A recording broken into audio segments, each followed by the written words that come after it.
하나님 말씀 요한복음 1장 1절에서 3절입니다.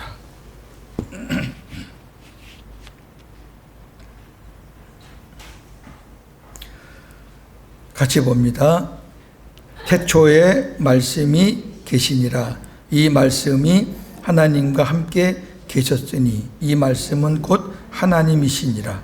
그가 태초에 하나님과 함께 계셨고 만물이 그로 말미암아 지은 바 되었으니 지은 것이 하나도 그가 없이는 된 것이 없느니라. 아멘. 오늘부터 2주간 사도 요한에 대해서 탐구하겠습니다. 요한이 기록한 서신은 요한복음, 요한 1, 2, 3서, 요한계시록 5권입니다. 오늘은 요한복음을 통해 요한이 깨달은 복음을 정리하는 시간을 갖겠습니다. 오늘도 너무 많은 양이니까 제가 요한복음을 전체를 다 봤어요. 덕분에 제가 공부를 많이 합니다. 그 중에서 뽑은 겁니다. 예. 우선 사도 요한이 어떤 사람이었는지 보겠습니다. 배에서 그물을 깁던 중 예수님의 부름을 받은 즉시 아버지를 버려두고 예수님을 따랐습니다. 마태복음 4장 21절 22절. 거기서 더 가시다가 다른 두 형제 곧 세베대의 아들 야고보와 그의 형제 요한이 그의 아버지 세베대와 함께 배에서 그물 깁는 것을 보시고 부르시니 그들이 곧 배와 아버지를 버려두고 예수를 따르니라. 아멘. 우레의 아들이라는 별명이 있을 정도로 매우 급한 성격이었습니다. 우리가 요한 그러면은 사랑의 사도잖아요, 보통. 근데 얼마나 성질이 급했는가 보세요. 누가복음 9장 51절에서 56절에 한 사건이 있습니다. 예수께서 승천하실 기약이 차감에 예루살렘을 향하여 올라가기로 굳게 결심하시고 사자들을 앞서 보내시며 그들이 가서 예수를 위하여 준비하려고 사마리아인의 한 마을에 들어갔더니 예수께서 예루살렘을 향하여 가시기 때문에 그들이 받아들이지 아니하는지라. 제자 야고보와 요한이 이를 보고 이르되 주여 우리가 불을 명하여 하늘로부터 내려 저들을 멸하라 하기를 원하시나이까? 예수께서 돌아보시며 꾸짖으시고 함께 다른 마을로 가시니라. 엄청나요. 베드로 성질은 또 저리 가라네 보니까. 그러니까 예루살렘을 가려면 지금 있는 곳에서 사마리아 땅을 지나가야 되는 거예요. 그러니까 사마리아 땅을 지나가는데 사마리아 사람들이 예수님의 무리들을 못 가게 하는 거예요. 사마리아 사람들하고 유대인들하고는 원수 관계거든요. 지나가지 말라는 거예요. 그러니까 요한이, 야고보 요한이 둘이 형제예요. 똑같아요, 둘이. 하늘에서 불이 떨어져 가지고 저것들 다 죽였으면 좋겠습니다. 이런 거예요, 쉽게 말해서. 그러니까 예수님께서 꾸짖고 다른 길로 돌아가셨죠. 요한복음 3장 17절. 세베대의 아들 야고보와 야고보의 형제 요한이니 이 둘에게는 보와 너게 곧 우레의 아들이란 이름을 더하셨으며. 우레가 벼락이에요, 벼락. 천둥벼락. 그 천둥벼락의 아들이라 그 말이니까 얼마나 이 둘이 성질이 급했는지 그런 사람이었어요. 12 제자 중에서 예수님과 가까이 다녔던 세 제자 베드로, 야고보, 요한 중 한 사람이었고 예수님의 사랑을 많이 입은 제자였습니다. 우리 요한복음에 보면 예수님이 자기를 사랑했다는 표현이 여러 번 나와요. 두 개만 보겠습니다. 요한복음 13장 23절. 예수의 제자 중 하나 곧 그가 사랑하시는 자가 예수의 품에 의지하여 누웠는지라. 아멘. 자기라고 표현 안 하고 이렇게 표현한 거예요. 사도 요한 자기를 가리키는 거예요. 예수님의 품에 자기가, 그러니까 우리 성만찬 사진 보면 예수님의 품에 이렇게 기대 있는 사람 하나 있죠. 그 사도 요한이에요. 요한복음 19장 26절 예수께서 자기의 어머니와 사랑하시는 제자가 곁에 서 있는 것을 보시고 자기 어머니께 말씀하시되 여자여 보소서 아들이니이다 하시고 또 그 제자에게 이르시되 보라 네 어머니라 하신대 그때부터 그 제자가 자기 집에 모시니라. 네. 사랑하시는 제자 요한이죠. 예수님과 요한은 친척벌대죠. 이종관계예요. 끝까지 예수님 곁에서 마리아 곁에서 있다가 이제 마리아가 예수님의 어머니 마리아가 이제 사도 요한의 어머니가 되는 거예요. 지금. 그래서 어머니처럼 모셨죠. 이따가 그 부분은 나중에 말씀드리겠습니다. 자, 이러한 요한이에요. 시작은 다 그래요. 시작은 다 부족하고 연약하고. 자, 우리 이제 21장이니까 요한복음이 7장씩 나누어서 우리 복음을 보겠습니다. 1장에서 7장까지의 복음입니다. 하나님이신 예수님이 태초에 말씀으로 하나님과 함께 계셨습니다. 오늘 본문이죠. 요한복음 1장 1절에서 3절. 태초에 말씀이 계시니라. 이 말씀이 하나님과 함께 계셨으니 이 말씀은 곧 하나님이시니라. 그가 태초에 하나님과 함께 계셨고 만물이 그로 말미암아 지은 바 되었으니 지은 것이 하나도 그가 없이는 된 것이 없느니라. 아멘. 여러분 이 말씀이 엄청난 말씀이에요. 이거 지금 이 본문 강해가 아니기 때문에 제가 자세한 말씀을 못 드리는데 이 말씀 속에 어떠한 복음이 있느냐. 우선 말씀이 하나님과 함께 계셨다는 얘기는 말씀과 하나님이 지금 다른 객체예요. 근데 그 말씀도 하나님이셔요. 태초부터 하나님과 함께 계셨어요. 그러니까 태초에 하나님과 함께 계셨다는 얘기는 이미 세상을 창조할 때부터 이미 하나님과 말씀은 함께 계셨다라는 거예요. 그리고 만물이 말씀이신 예수님으로 말미암아 지은 바 되었다. 하나님이 말씀으로 천지를 창조했다는 얘기는 예수 그리스도를 통해서 창조했다는 얘기예요. 이제 이해가 되세요? 이 말씀이 엄청난 거예요. 하나도 그분이 없이는 된 것이 없다.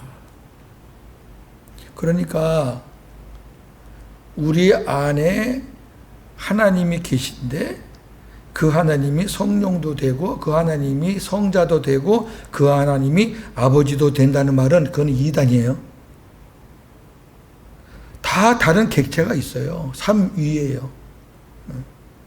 근데 영으로 하나예요. 자, 그 부분 나중에 제가 자세하게 말씀을 드릴게요. 둘째, 말씀이신 예수님이 육신으로 이 세상에 오셨습니다. 요한복음 1장 14절과 18절. 말씀이 육신이 되어 우리 가운데 거하심에 우리가 그의 영광을 보니 아버지의 독생자의 영광이요 은혜와 진리가 충만하더라. 본래 하나님을 본 사람이 없으되 아버지 품속에 있는 독생하신 하나님이 나타내셨느니라. 아멘. 그 말씀이신 예수님이 육신을 가지고 이 세상에 오셨다라는 거죠. 셋째, 이 세상에 오신 예수님을 마음에 영접하는 것이 예수님을 믿는 것입니다. 이 믿음은 사람에게서 나오는 것이 아니라 하나님에게서 나옵니다. 요한복음 1장 12절 13절 영접하는 자 곧 그 이름을 믿는 자들에게는 하나님의 자녀가 되는 권세를 주셨으니 이는 혈통으로나 육정으로나 사람의 뜻으로 나지 아니하고 오직 하나님께로부터 난 자들이니라. 여기 잘 보셔요. 넘기시기 전에 잘 보셔요. 요한복음에 예수님을 믿는다는 말씀이 무지무지하게 많이 나와요. 그래서 그 믿는다는 게 뭐냐라는 것을 1장 12절에 딱 정의를 했어요. 예수님을 믿는다는 것은 예수님을 영접하는 거다라고 딱 못을 박아놨어요. 그러니까 우리가 목사가 설교할 때 여러분 예수 믿으세요라고 말하면 제가 영접하세요라는 말을 안 해도 그 말은 영접하라는 말과 동등한 말이라는 것을 인식을 하셔야 돼요. 그러니까 저와 여러분들이 복음을 전할 때 교회 다니는 사람은 예수님 다 믿죠. 뭘로 믿어요? 요거로 믿는 거예요. 요거로. 그리고 목사님한테 배운 교리로 믿는 거예요. 근데 그 예수님을 마음으로 안 믿는 거예요. 마음으로 안 모신 거예요. 뭘 보고 아느냐? 그 사람의 삶을 보면 알아요. 저 같은 사람을 보면 알아요. 목사 20몇 년 하다가 제가 예수님을 내 마음에 영접했다니까요. 부끄러운 말인데, 근데 이거는 부끄러운 것도 아니에요, 사실은. 왜? 아직도 그렇지 못한 사람이 많으니까 제가 할 일이 많은 거죠. 근데 우리가 이제 복음을 전할 때, 예수님 영접을 우리가 전할 때 상대방이 그걸 받아들이는 사람도 있고 안 받아들이는 사람도 있어요. 우리 보세요. 이게 혈통으로나, 혈통은 뭐예요? 부모가 자식한테, 자식이 부모한테, 남편이 아내한테 그렇게 한다고 되는 거 아니에요. 자식들이 다른 말은 다 예 하는데 이런 복음을 전하면 튕겨. 육신적으로 잘 돼야 되는 사람이에요. 막 도와도 주고 섬겨도 주고 그런 사람이 딱 전화 쓰면은 내가 너한테 얼마나 해준 게 많은데 이건 봐도 그러다고 받는 게 아니에요. 복음은. 그 다음에 사람의 뜻, 요 사람은 내가 전하면 될 거야. 그래가지고 전했다가 여러분 부도난 경우 많죠? 안 돼요. 왜? 그게 만약에 우리 계획대로 되면은 하나님이 하시는 게 아니잖아요. 그 다음 뭐라 그래요? 사람의 뜻이나 육정이나 혈통으로 되는 게 아니라 하나님께서 하셔야 된다 그거예요. 우리는 전하면 돼. 전하면 그 나머지 일은 주님이 하실 줄로 믿습니다. 왜 제가 이 말씀을 드리냐면 당장 눈앞에서 열매가 안 된다고 실망할 필요 없다 그 말이에요. 왜? 우리 할 일만 하면 되는 거예요. 근데 씨를 뿌렸으니까, 씨를 던졌으니까 이제 하나님께서 때가 되면 그 씨가 그 안에 들어가기만 하면 되는 거거든요. 근데 그거는요 언제 될지 몰라요. 빨리 될 수도 있고 늦게 될 수도 있고. 뿌려놓으면은 이제 그 사람이 지금 잘 나갈 때니까 그걸 그냥 이렇게 듣고 마이동풍식으로 흘려보낼지 몰라도 어려움을 당할 때, 힘들 때, 그때 하나님이 생각나게 하는 거예요. 그때 아무개 집사님이, 아무개 장로님이, 아무개 목사가 나한테 내 안에 예수님 영접하고 그분과 함께 살지 않으면 그건 구원이 아니다. 그게 복음이다. 이렇게 했는데 그런 게 딱 생각이 나면 뒤늦게라도 예수님을 영접할 수 있거든요. 그럼 나중에 보면은 생명됐다는 거지.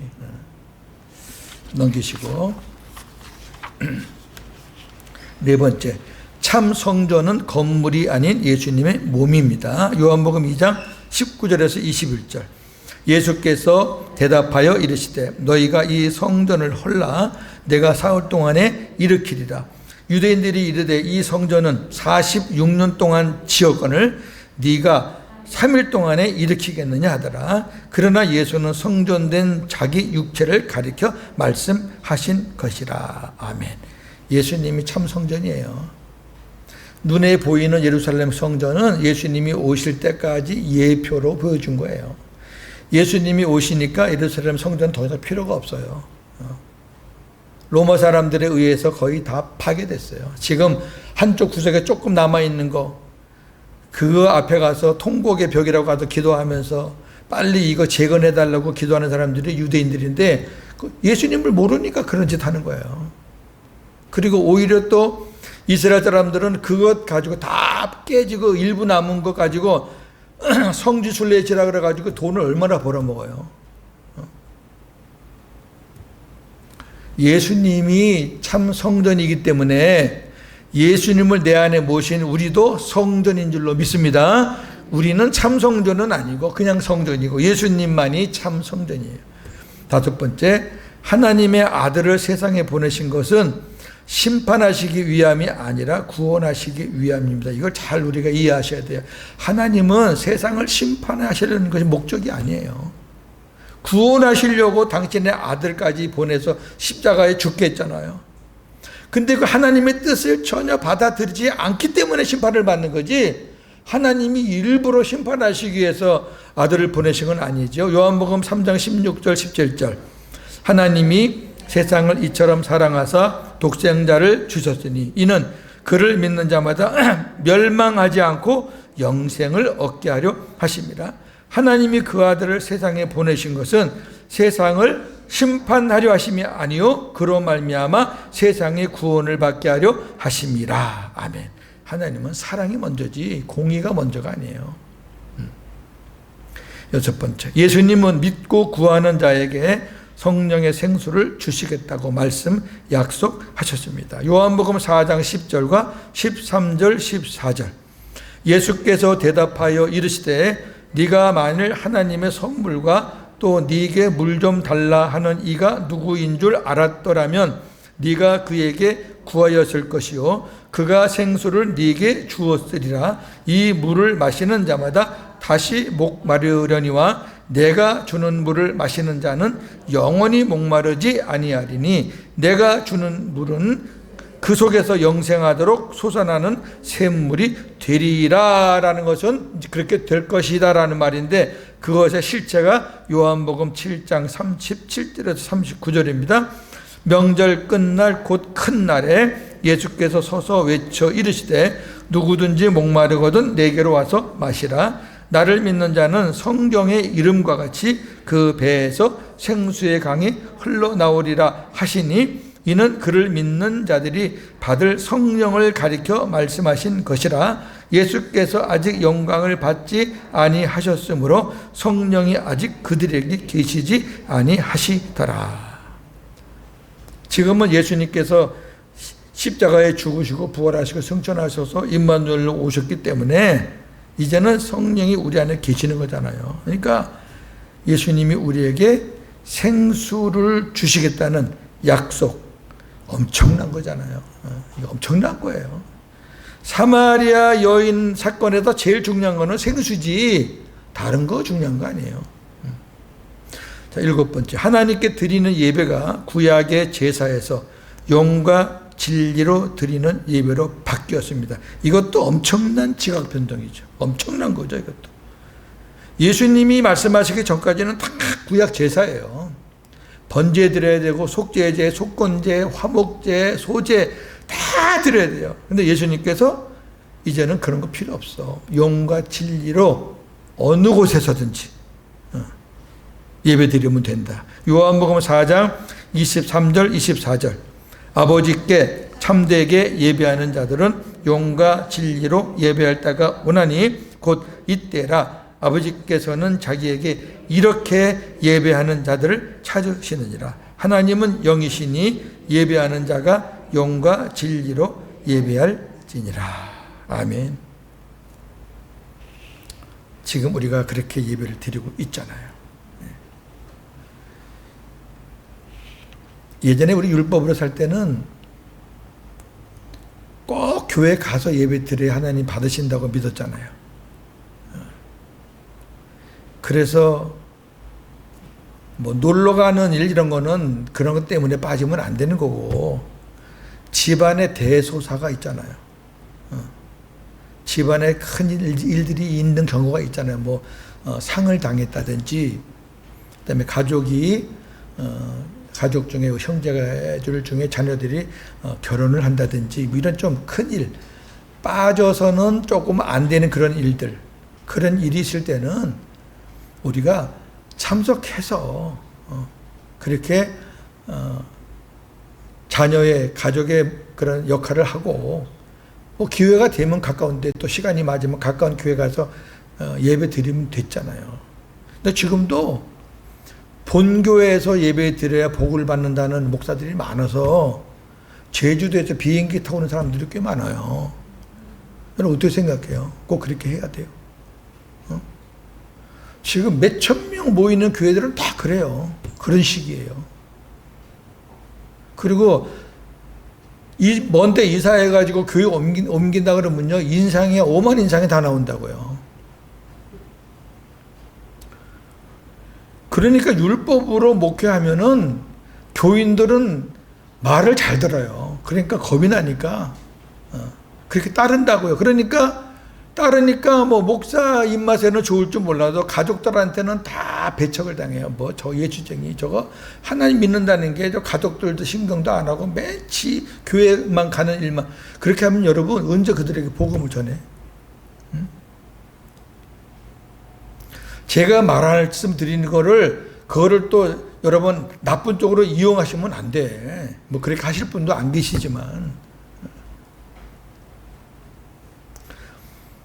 제가 신학교 다닐 때 목사 초년생 때만 해도 청년들이요 국가고시나 자격고시를 하나도 안 봤어요. 믿음이 있다는 청년들은 그걸 안 봤다니까. 왜? 주일러라니까. 응?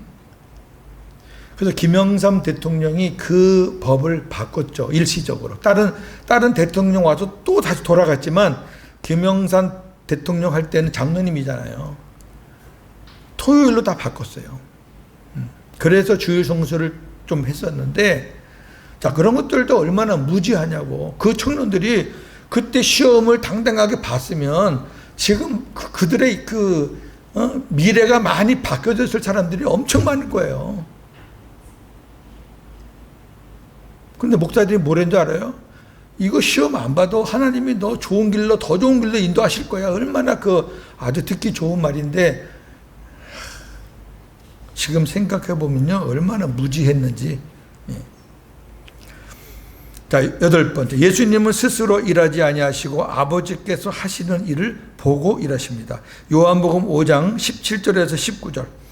예수께서 그들에게 이르시되 내 아버지께서 이제까지 일하시니 나도 일한다 하시매, 유대인들이 이로 말미암아 더욱 예수를 죽이고자 하니, 이는 안식일을 범할 뿐만 아니라 하나님을 자기의 친아버지라 하여 자기를 하나님과 동등으로 삼으심이러라. 그러므로 예수께서 그들에게 이르시되 내가 진실로 진실로 너희에게 이르노니 아들이 아버지께서 하시는 일을 보지 않고는 아무것도 스스로 할 수 없나니 아버지께서 행하시는 그것을 아들도 그와 같이 행하느니라. 아멘. 요한복음에 이런 비슷한 말씀들이 많아요. 이거는 저의 그 성경을 보는 시각을 완전히 바꾸는 거예요. 이걸 깨닫기 전에는 전부 다 예수님이 하셨다, 예수님이 하셨다, 어린이 여러분, 성도 여러분, 예수님이 이렇게 하셨습니다. 이렇게 기적을 행하셨고, 바다 물도 가르시고, 오병이어 사건, 나사로 살리시고, 바다 위도 걸어가시고, 여러분 예수님이 하셨습니다. 예수님만이 하실 수 있습니다. 그때 하나님께서 얼마나 섭섭해 하셨을까, 인간적으로 표현하면. 고목사야, 그건 내가 한 건데. 그건 내가 한 건데 왜 너는 자꾸 예수님이 했다고 말하니? 그런데 복음을 깨닫고 보니까 예수님이 하신 거는 아무것도 없어요. 예수님은 그냥 아버지가 하라 그러면 예 하고 하신 것뿐이에요. 그러니까 눈에 보이는 거는 예수님이 하셨고, 누가 눈에 보이는 거는 성령이 하신 것 같지만 실적으로는 그 다 아버지의 말씀과 명령에 따라 움직인 거라고. 이해가 되세요? 완전히 바뀌는 거죠. 그 말씀을 보는 시각이. 지금도 마찬가지예요. 지금도. 모세가 위대하다, 다윗이 위대하다, 바울이 위대하다. 아니, 하나님이 하라고 하셔서 한 거예요. 눈에 안 보이니까 자꾸 잊어버리는 거거든요. 그러기 때문에 우리가 예수님을 닮아간다는 것은 예수님의 모양을 닮아간다, 성품을 닮아간다 이런 게 아니라, 예수님이 당신 안에 계신 아버지의 말씀을 듣고 살았던 것처럼 우리도 그렇게 살라고 예수님이 우리 안에 들어오셨으니까 너도 네 마음대로 살지 말고 내 말을 듣고 나와 함께 살자는 거잖아요. 그게 복음이잖아요. 그게. 그렇게 사니까 얼마나 행복하냐고요. 응? 9번째, 하나님께서 자기 안에 있는 영원한 생명을 아들에게 주셨습니다. 요한복음 5장 26절. 아버지께서 자기 속에 생명이 있음같이 아들에게도 생명을 주어 그 속에 있게 하셨고. 예. 하나님의 영원한 생명은 인간에게 들어올 수 없어요. 인간에게 들어오는 순간 인간은 죽어요. 어떻게 하나님의 생명이 우리 죄인들에게 들어오겠어요? 못 들어와요. 그러니까 하나님은 1차적으로 자기 아들에게 줬어요. 그러니까 이제 하나님의 생명은 인간으로서 받으신 분은 예수님 한 분뿐입니다. 그럼 저와 여러분들은 어떻게 하나님의 영원한 생명을 가질 수 있는가? 그 아들, 영원한 생명을 가지고 계신 아들을 우리 마음에 모시면 우리도 영원한 생명을 가지게 되는 줄로 믿습니다. 요한일서 5장 11절 12절 또 증거는 이것이니 하나님이 우리에게 영생을 주신 것과 이 생명이 그의 아들 안에 있는 그것이니라. 아들이 있는 자에게는 생명이 있고 하나님의 아들이 없는 자에게는 생명이 없느니라. 얼마나 정확하고 분명해요. 아니 내 안에 하나님의 아들이 안 계시면 생명이 없어요. 예수님은 하늘에 계십니다. 예수님 십자가에 계십니다 하는 사람들 안에는 그 안에 하나님의 생명이 없다니까. 하나님의 말씀인데 왜 자꾸 우기긴 우겨요. 말씀인데.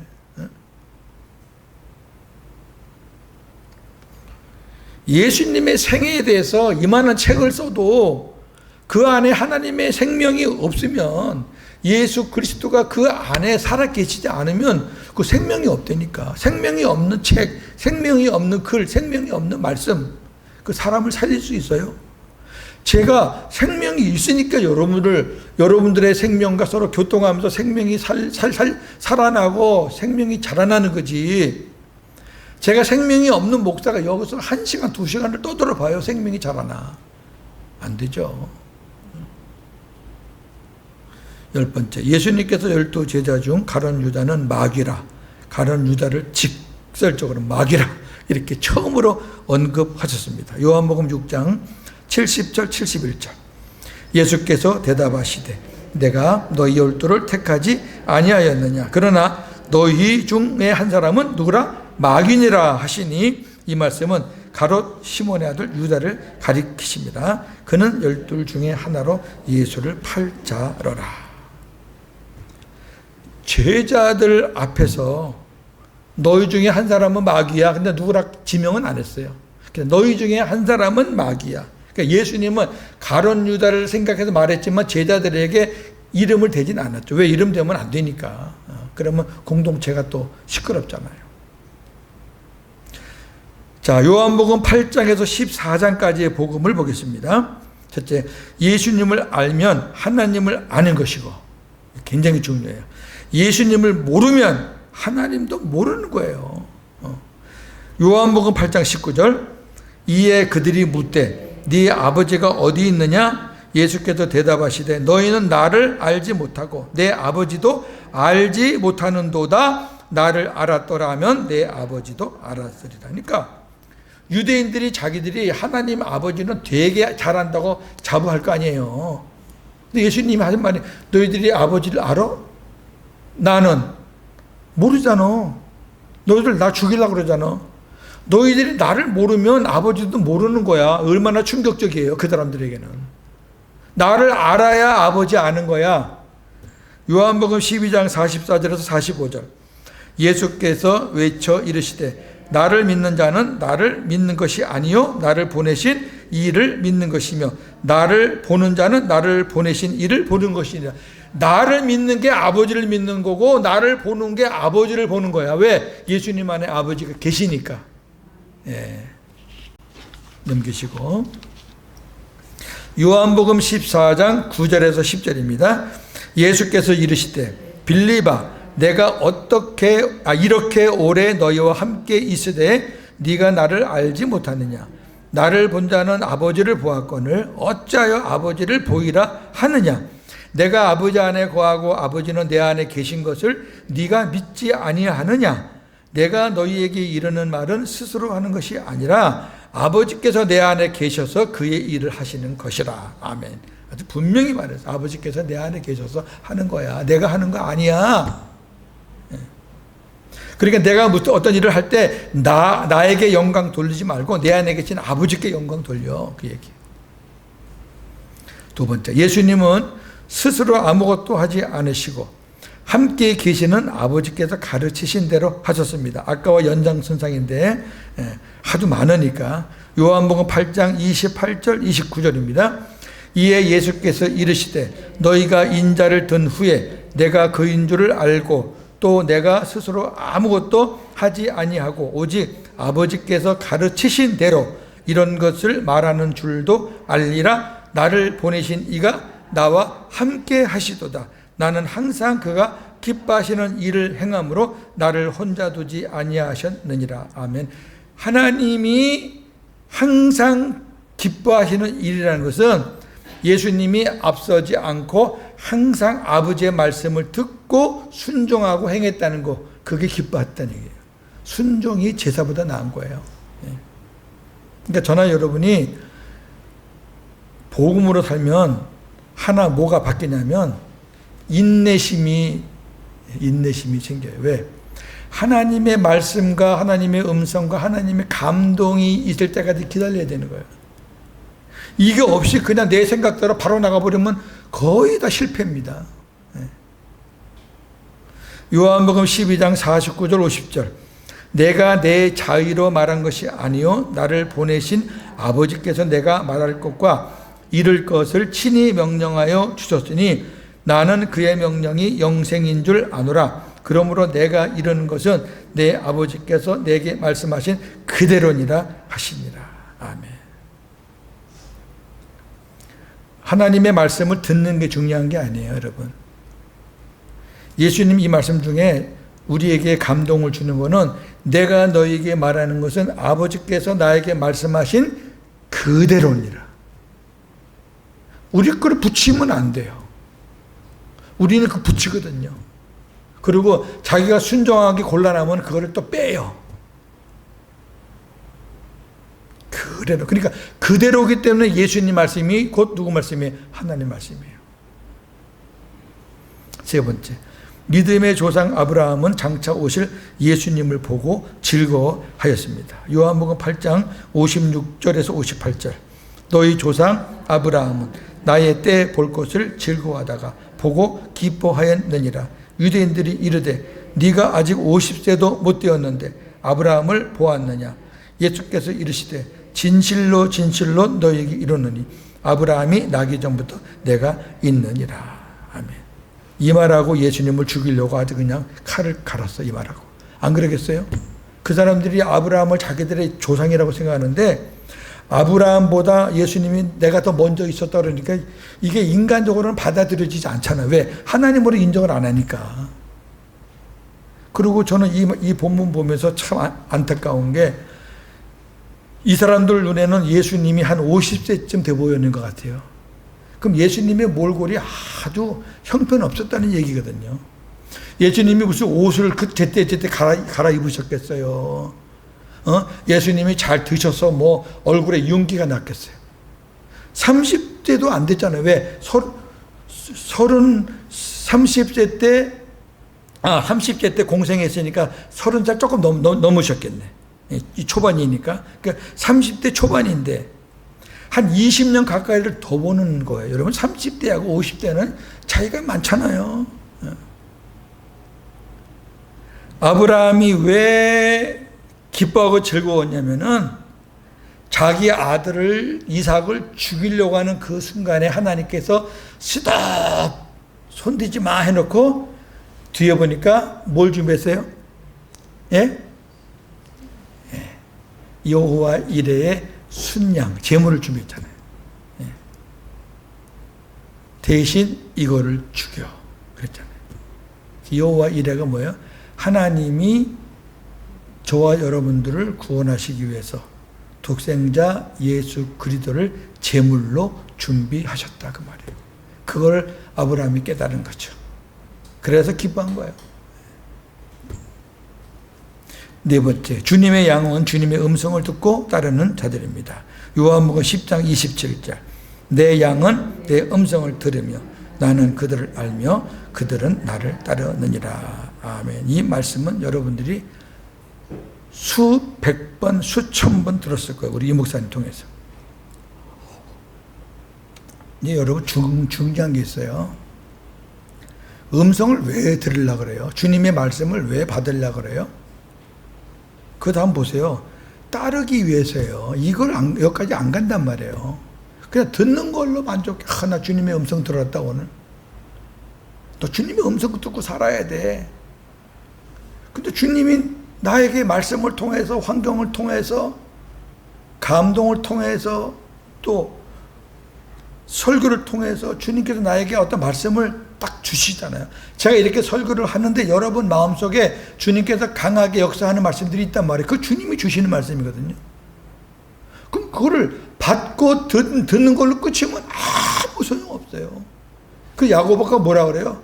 행함이 없는 믿음은 헛된 거다, 죽은 거다. 저와 여러분들이 주님의 음성을 들어도 죽은 믿음 갖고 사는 사람들이 얼마나 많은 줄 아셔요? 순종을 안 해, 순종을. 내 음성을 들으며 나는 그들을 알며 그들은 나를 따른다. 따라야 돼요. 순종하는 거예요. 다섯 번째, 예수님을 믿는 사람이 죽는 것은 부활 때까지 잠자는 것입니다. 자, 잠잔다. 예수님이 처음 말씀하신 거예요.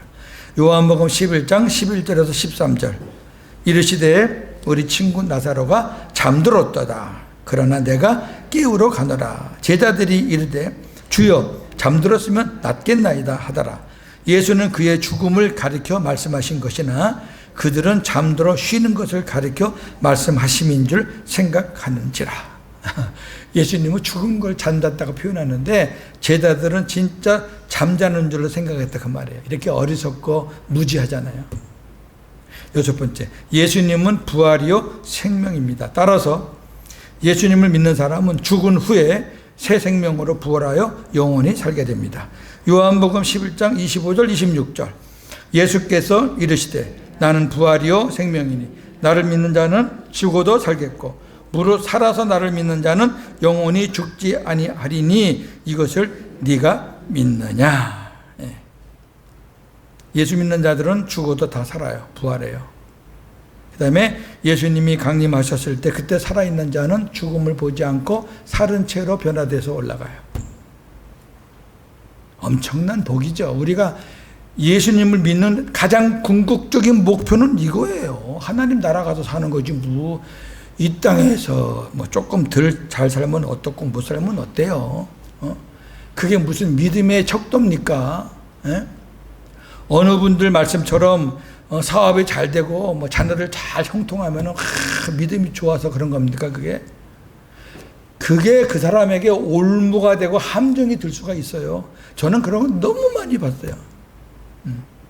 목사들이 방정맞게, 죄송합니다 말을 이렇게 표현해서, 좀 봤으니까 방정맞게 막 헌금 많이 내는 사람, 막 목사한테 잘하는 사람 막 칭찬해가지고 이래가지고 사업 쫄딱 망해가지고 거지된 사람들 제가 한둘 본 게 아니라니까.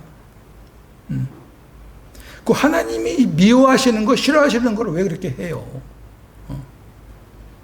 그러면 보세요. 그러면 진짜 가난하고 보통 평범한 사람들이 정말 믿음으로 정성껏 해봐야 그 사람들에게서 나오는 건 얼마 안 돼.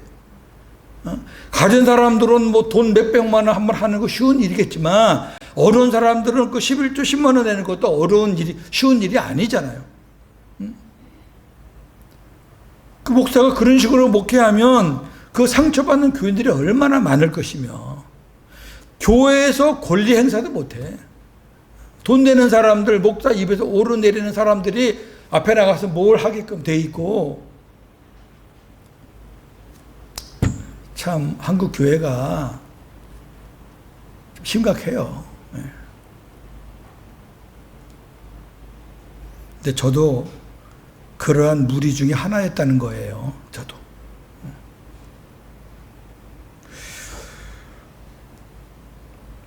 7번. 목욕이라고 나왔어요. 본문에는 그 중생, 씻는 거니까 중생 회개를 가리키는데, 목욕은 단 한 번 하는 겁니다. 단회적으로 다시 목욕할, 씻을 필요가 없고 발만 씻으면 돼요. 발은 우리가 다니는 거잖아요. 행동을 말하는 건데, 발은 자범죄를 가리키는 거죠. 요한복음 13장 10절. 예수께서 이르시되 이미 목욕한 자는 발밖에 씻을 필요가 없느니라. 온몸이 깨끗하니라 너희가 깨끗하나 다는 아니니라. 중생한 자는 온몸이 깨끗한 거예요. 근데 우리가 살아있는 동안에 이제 발만 씻으면 돼. 자범죄를 우리가 자백하고 고백하면 되는 거예요. 그러니까 우리가 발로 걸어가면서 짓는 그런 자범죄를 그거를 또 회개해야 되고 그걸로 또 우리가 또 거듭나야 되고 또 중생해야 되고 그런 짓 하지 말라는 거예요. 그럼 예수님의 십자가의 보혈이 도대체 몇 번 필요한 거예요? 예수님이 십자가의 보혈은 한 번에 다 끝내는 건데 넌 아직도 안 끝났니? 내 보혈이 그렇게 아무것도 아니니? 그 하나님의 십자가를 욕되게 하는 거라 그러잖아요. 히브리서 6장 4절에서 6절입니다. 한 번 빚을 받고 하늘의 은사를 맛보고 성령에 참여한 바 되고 하나님의 선한 말씀과 내세의 능력을 맛보고도 타락한 자들은 다시 새롭게 하여 회개하게 할 수 없나니 수도 중생 목욕한 자예요. 회개한 자예요. 하나님께서 깨끗하게 씻은 사람이에요. 근데 타락할 수 있어요, 없어요? 타락할 수 있지. 타락했다 그래서 하나님이 다시 새롭게 씻어가지고 다시 또 회개시킬 수가 있다 없다? 없다는 거예요. 이거는 하나님이 그렇게 할 수 없다는 거예요. 우리가 하는 게 아니라. 그러나 자꾸 그렇게 계속 또 새롭게 해주세요. 또 회개하게 해주세요. 그렇게 말하는 거는 어떤 일이냐. 이는 그들이 하나님의 아들을 다시 십자가에 못 박아 드러내놓고 욕되게 함이라. 이걸 꼭 기억하셔요. 어느 교회에는 1년 12달 십자가 설교하는 데 있잖아요. 알죠, 여러분? 방송 탁 틀면 나오는데. 그건 아주 십자가가 본당에 한 10m 넘을 거야. 아마 그거 탁 앞에 놓고 그 앞에 아주 이렇게 사람을 이렇게 주눅하게 만들고 또 목사가 딱 마이크 잡고 돌아다니면서 계속 십자가 주의 보혈, 십자가 뒤에 보혈. 하나님의 능력을 욕되게 하는 거예요. 여러분 그냥 일반적인 죄가 아니라니까 이거는. 예수님 나 죄 졌으니까 또 십자가 져주세요. 예수님 나 죄 졌으니까 예수님의 보혈 또 뿌려주세요. 맨날 그 짓 하는 거예요. 여러분 그거는 믿음 좋은 게 아니고 그 기도 많이 하는 게 아니라니까. 부모 자식 간에 말을 많이 한다고 부모가 들어줍니까? 부모 자식 간에 아버지하고 아버지만 불러도 부모 자식 간은 통하는 거예요. 저와 여러분들이 하루에 1시간 2시간 아버지와 대화해야지 뭐가 풀어집니까? 안 그래요. 어떤 거는 구하지 않아도 그냥 아버지만 불러도 하나님께서 알아서 척척 해주시. 왜? 그게 아버지와 자식 간의 관계잖아요. 맨날 씻어달래. 맨날 회개하고 그냥 맨날 줄줄 흘리고 딴 사람 눈물 흘리면 그게 부러워가지고 나는 왜 눈물이 안 흘리지 했는데 안약까지 넣어가면서 눈물 흘려요. 이제 그 짓 하지 마시라고.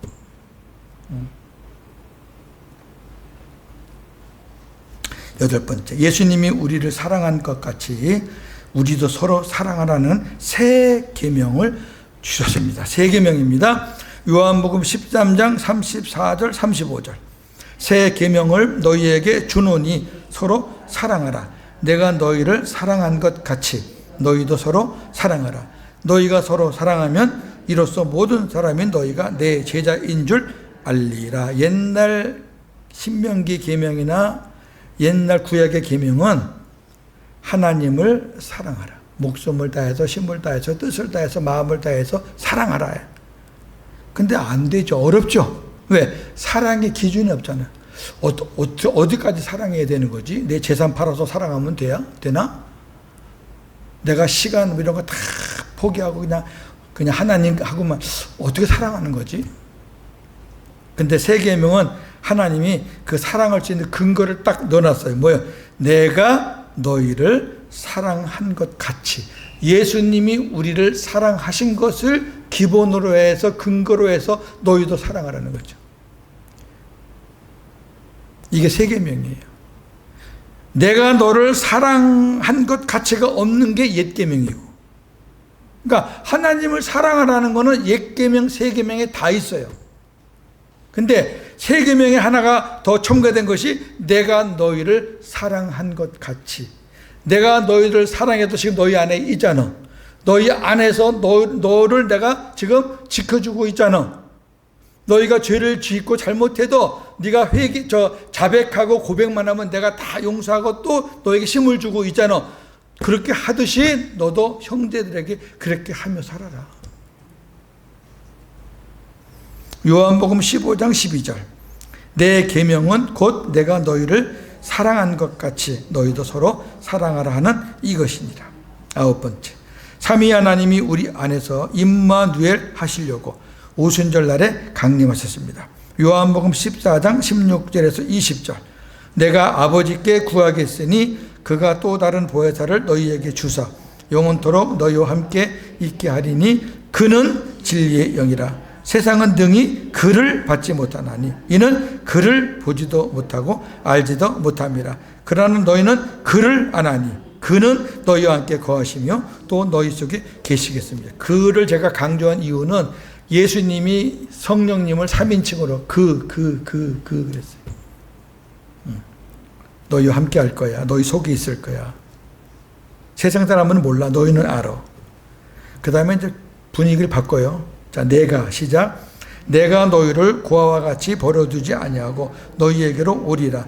조금 있으면 세상은 다시 나를 보지 못할 것이로되 너희는 나를 보리니 이는 내가 살아있고 너희도 살아있겠음이라. 여기까지는 1인칭이에요. 예수님 자기를 가리키는 거예요. 그러니까 성령님은 오는 게 아니에요. 성령님은 또 다른 보혜사고 예수님 자신이 보혜사예요. 나도 온다는 거예요. 조금 있으면 세상은 다시 나를 보지 못하는데 또 다시 나를 보게 된다. 이거는 성령님하고 아무 관계없잖아요. 그렇죠? 또 성령님을 보지 못했다가 봐. 이게 말이 안 되는데 사람들 이거 전부 다 성령으로 다 묶어서 그냥 성령만 오셨다고 믿어요. 근데 마지막 절 시작. 그날에는 내가 아버지 안에 너희가 내 안에 내가 너희 안에 있는 것을 너희가 알리라. 삼위 하나님이 오신 거예요. 삼위 하나님. 자꾸 성령만 오셨다 우기지 말고 성령만 오셨다 그러면 그건 이단이라니까. 그건 삼위일체를 깨뜨리는 거예요. 예수님은 하늘에 계시고 내 안에 성령님만 오셨다. 아니 이 본문 말씀을 보시라고. 예수님께서 친히 그는 성령을 오신다 또 다른 보혜사다. 내가 보혜사로서 너희를 고와 같이 버려두지 않고 지금은 육신으로 너희와 함께 했지만 이제는 영으로 너희와 함께 하기 위해서 내가 같이 온다. 내 안에는 아버지가 계신다. 할렐루야. 더 이상 설명할 필요가 뭐가 있어요. 여러분 다 아시는 거지만 삼위일체에 대해서 이 의의를 제기하는 아주 무지한 사람들이 너무 많기 때문에 이 성경 말씀은 분명히 여러분들이 알고 싸워야 돼요. 이거는 말씀으로 안 하면 집니다. 뭐 내 상식 갖고 나 우리 목사님한테 들었는데 그러면 안 돼요. 하나님 말씀 갖고. 마지막 요한복음 15장에서 21장까지의 복음입니다. 첫째, 예수님은 성도들을 종이 아닌 친구라 여기시고 아버지의 말씀을 가르쳐 주십니다. 요한복음 15장 15절. 이제부터는 너희를 종이라 하지 아니하리니 종은 주인이 하는 것을 알지 못함이라. 너희를 친구라 하였노니 내가 내 아버지께 들은 것을 다 너희에게 알게 하였음이라. 멋있어요. 예수님, 내 안에 계신 예수님은 우리를 친구라고 하셔요. 왜? 그래야지 친구에게 아버지의 말씀을 우리에게 알려주시죠. 친구 아닌 종에게, 주인이 종에게 사사건건 알려주는 주인이 어디 있어요? 종은 뭐예요? 율법으로 살 때는 종이에요. 복음으로 살아야 자녀가 되고 친구가 되는 거예요. 두 번째, 성령께서는 스스로 아무것도 말하지 않고 주님의 것을 가지고 알려주십니다. 자, 우리 아까까지는 예수님이 스스로 아무것도 하지 않았다 그랬는데 성령님도 마찬가지예요. 요한복음 16장 13절 14절. 그러나 진리의 성령이 오시면 그가 너희를 모든 진리 가운데로 인도하시리니 그가 스스로 말하지 않고 오직 들은 것을 말하며 장래 일을 너희에게 알리시리라. 그가 내 영광을 나타내리니 내 것을 가지고 너희에게 알리시겠습니다. 여기도 3인칭과 1인칭을 써가면서 성령이 스스로 말할 수 있는 게 아무것도 없고 오직 나에게 들은 것을 가지고 너희에게 역사한다고 말이에요. 성령도 스스로 못해요. 근데 성령이 내 안에 계시고 주님은 딴 데 계신다 그러면은 내 안에 있는 성령은 가짜지. 아무것도 못하는데. 아이 목사님, 영이시니까 뭐 텔레파시로 하늘에 있는 예수님께 받아가지고 무슨 장난을 쳐요. 영적인 세계가 그런 거예요? 하나예요, 하나. 일치 안에서 거룩한 질서 속에서 움직이는 거예요. 성령은 주님의 말씀이 떨어져요. 주님은 아버지의 말씀이 떨어져요. 동시에. 그러니까 성령이 하시는 거나 예수님이 하시는 거나 아버지가 하시는 거나 다 하나님이 하시는 건 줄로 믿습니다. 자, 그 다음에 세 번째, 예수님의 마지막 기도, 요한복음 17장입니다. 대제사장의 기도인데, 그 기도의 핵심은 뭐냐? 믿는 사람들이, 성도들이 삼위 하나님과 하나가 되어 천국에 들어가기를 원하는 것입니다. 굉장히 무게 있는 기도예요. 한번 잘 복음의 눈으로 보시면 좋겠어요. 요한복음 17장 20절에서 24절입니다. 내가 비옵는 것은 이 사람들 제자들이에요. 이 사람들만 위함이 아니요 또 그들의 말로 말미암아 나를 믿는 사람들도 위함이네. 우리를 말하는 거예요.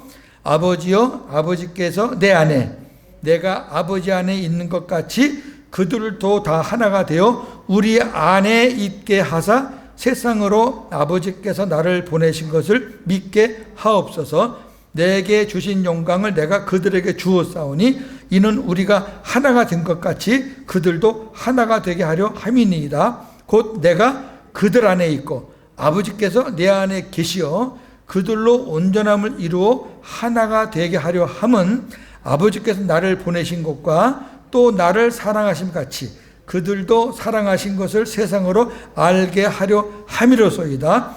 아버지여, 내게 주신 자도 나 있는 곳에 나와 함께 있어 아버지께서 창세전부터 나를 사랑하심으로 내게 주신 나의 영광을 그들로 보게 하시기를 원하옵나이다. 아멘. 마지막 절이 뭐예요? 나와 함께 하나가 된 사람들 다 내가 가는 영원한 나라에 창세전부터 하나님께서 준비하신 그곳에 같이 가서 하나님의 영광을 보기를 원합니다. 이게 예수님의 기도예요. 네. 지금도 예수님은 우리 고윤재 목사가 이 땅에 살면서 잘 살고 목회자니까 그냥 멋지게 살고 남 보기에 그러니까 목사가 되어야 되겠구나 그런 걸 지금 하나님 우편에서 그런 거 기도하시는 거 아니에요. 고 목사가 복음으로 잘 살아서 복음 전하고 복음으로 잘 살아서 그래서 내가 예비한 이 아름다운 이 영광을 보는 일에 동참했으면 좋겠다. 하나님 그렇게 되기를 소원합니다 하고 그렇게 지금 주님이 기도하시는 거지 무슨 세상 것 잘되게 하기 위해서 기도하실까? 우리가 하나님 앞에 가서 사는 시간은 영원이에요. 이 땅에서 우리가 백수를 해도 영혼과 백수는 제로예요, 제로. 무한대 대 제로지. 하나님 나라의 영혼과 백세가 뭔 상관이 있어요? 아니 100이든 뭐 30이든 200이든 그거 다 같은 거죠. 네 번째, 주님의 나라는 이 세상에 속한 것이 아닙니다. 요한복음 18장 36절 예수께서 대답하시되 내 나라는 이 세상에 속한 것이 아니니라. 만일 내 나라가 이 세상에 속한 것이 없더라면 내 종들이 싸워 나로 유대인들에게 넘겨지지 않게 하였으리라. 이제 내 나라는 여기에 속한 것이 아니니라. 이 빌라도에게 한 말이에요. 예수님의 나라가 하나님 나라가 이 세상이라면 예수님께서 뭘 못하셨겠어요? 네? 예수님 십자가에 달리셨을 때 짠 내려오셔가지고 천군 천사가 다 풀어가지고 그 다음에 예수님은 십자가에 못 박는 무리들 싹 다 멸절시키고 그러면 예수님 많이 믿었을 것 같죠? 그런 걸로 예수님 믿는 거 아니에요. 그때뿐이에요. 다섯 번째, 요한은 예수님의 분부대로 예수님의 어머니 마리아를 자기 어머니로 집으로 모셨습니다. 요한복음 19장 26절 27절 예수께서 자기의 어머니와 사랑하시는 제자 곁에 서 있는 것을 보시고 자기 어머니께 말씀하시되 여자여 보소서 아들이니이다 하시고 또 그 제자에게 이르시되 보라 네 어머니라 하신대 그때부터 그 제자가 자기 집에 모시니라. 기록에 의하면 요한은 마리아가 죽을 때까지 어머니로 모셨다고 합니다. 하나님은 이러한 요한에게 장수의 복을 주셨죠. 요한은 95세쯤 죽었다고 기록에 나와 있고요. 그 다음에 그 장수하면서 성경을 기록하는 특별한 은혜를 주셨죠. 마태복음, 마가복음, 누가복음도 엄청난 말씀들인데 요한복음하고는 차이가 많죠. 공간복음 세 복음서는 초기에 쓰여진 거예요. 초대교회 초기 때. 그런데 요한복음, 요한 1서, 2서, 3서, 요한계시록은 AD 100년 가까이 다 돼서 쓴 책들이에요. 그러니까 그 기록 연대 차이가 수십 년 차이가 나요. 그럼 그 안에 사도 요한이 하나님께 받은 은혜가 얼마나 축적이 돼 있었겠어요. 그러니까 사도 요한이 쓴 요한복음은 공간복음과는 굉장히 차별화된 복음서다, 그 얘기예요. 이제 다음 시간에 요한계시록을 볼 텐데, 저도 요한계시록을 아직도 뭐 한참 동안 모르지만 제가 아는 것만큼만 여러분과 같이 볼 건데, 반모섬에서 썼잖아요. 반모섬. 사도 요한이 이제 별 일이 많아요. 이 기록에 보면 왕이 술에다가 포도주에다가 독을 넣고 요한을 아주 당신은 진짜 멋있는 예수쟁이다. 자, 우리 건배합시다. 그 독에 잔에 독이 들었잖아요. 근데 하나님께서 그 독의 잔을 깨끗하게 다 제해가지고 그걸 먹어도 안 죽었다. 이런 기록이 있고요. 그 다음에 사도 요한을 저건 아무렇게 방법을 써도 안 죽으니까 그냥 기름가마에 집어넣고 튀기자. 기름가마에 여러 번 넣는데 하나님이 그 풀무불에서 건져낸 그 다니엘의 세춘 것처럼 멀쩡한 거죠. 여러분, 이렇게 되면요, 남양 특집도 이보다 남양 특집은 없어요. 그 로마 황제가 얼마나 놀랬겠어요. 안 그래요? 아니, 죽어야 될 놈이 그냥 살아서 올라오니까 안 되겠다. 그래가지고 귀양 보낸 게 반모섬이라 그러잖아요. 그래서 반모섬에서 하나님이 요한 계시록에 그 계시를 주셨나. 계시록 보면은 반모라 하는 섬에서 나와요. 그러니까 간섭도 없이 하나님의 계시를 풍성하게 받은 책이 요한 계시록이니까 얼마나 멋있겠어요. 여섯 번째, 성경을 기록한 이유는 우리로 하여금 하나님의 아들 그리스도를 믿고 생명을 얻게 하기 위함입니다. 요한복음 20장 30절 31절, 예수께서 제자들 앞에서 이 책에 기록되지 아니한 다른 표적도 많이 행하셨으나 오직 이것을 기록함은 너희로 예수께서 하나님의 아들 그리스도이심을 믿게 하려 함이요 또 너희로 믿고 그 이름을 힘입어 생명을 얻게 하려 함이니라. 성경을 기록한 목적은 딱 두 개예요.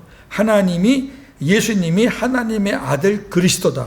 또 하나는 이 그리스도를 믿고 영접해서 그 주님으로 인해서 생명을 얻은 사람들이 하나님의 자녀다. 그거를 알게 하기 위해서 성경을 기록했다. 나머지는 많지만은 그 많은 거는 다 뺐는데 왜 뺐느냐? 일곱 번째, 예수님이 행하신 일을 낱낱이 기록한다면 이 세상에 둘 수가 없을 것입니다. 요한복음 21장 25절, 예수께서 행하신 일이 이 외에도 많으니 만일 낱낱이 기록된다면 이 세상이라도 이 기록된 책을 두기에 부족할 줄 아노라. 성경에 기록된 것만 예수님이 하셨다고 생각하시면 안 돼. 그러니까 예수님은 하루도 쉬지 않으셨을 거예요. 공생의 기간 동안에. 저 여러분들은 얼마나 지금 망고땡으로 삽니까? 그냥 더우면 에어컨 틀어놓고 시원하게 뭐. 하여튼 저는 성경 인물을 탐구하면서 진짜 매주 한없이 낮아지고 있어요, 지금. 자, 정리합니다. 적용합니다. 오늘 우리는 요한복음을 통해 요한이 깨달은 복음에 대해서 탐구하는 시간을 가졌습니다. 사도 요한은 우레의 아들로 시작하여 사랑의 사도로 생을 마친 사도입니다. 요한복음은 4복음서 중 하나이지만 공간복음, 마태, 마가, 누가복음과는 차별화된 복음서입니다. 요한복음은 전체가 복음이라고 할 정도로 복음의 보고입니다. 보물창고란 말이에요. 오늘 나눈 말씀들은 우리가 복음을 깨닫는데 반드시 필요한 말씀이니 계속 묵상하고 숙지하며 자신의 것으로 만드시고 복음 전하는 데 유용하게 활용하시기를 바랍니다. 한 주간도 주님 안에서 복음으로 승리하시는 저와 여러분 되기를 주님의 이름으로 축원합니다. 하나님 아버지 감사합니다. 오늘도 많은 말씀들을 주셨습니다. 이 말씀이 우리에게 생명이 되어서 우리가 생명을 얻게 되었고 이제 남은 시간들도 이 말씀이 우리에게 생명이 되고 양식이 되고 꼴이 되어서 복음으로 사는데 충분한 필요한 말씀이 되기를 소망합니다. 예수님의 이름으로 기도합니다. 아멘.